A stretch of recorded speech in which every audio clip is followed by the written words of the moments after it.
প্রান্তে গ্রামের নাম গদাই এবং সেখানে সেই অংশটা এতদিন পর্যন্ত সমস্ত উন্নয়ন সমস্ত সুযোগ সুবিধা থেকে বঞ্চিত হয়ে রয়েছে।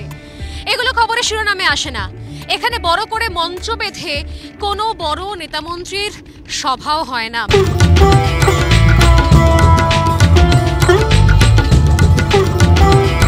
দক্ষিণ মালদা লোকসভা কেন্দ্রের সবচাইতে দূরবর্তী দুটো গ্রাম, দুটো বুথ পোলিং স্টেশন, সেটা গদাইচরে রয়েছে।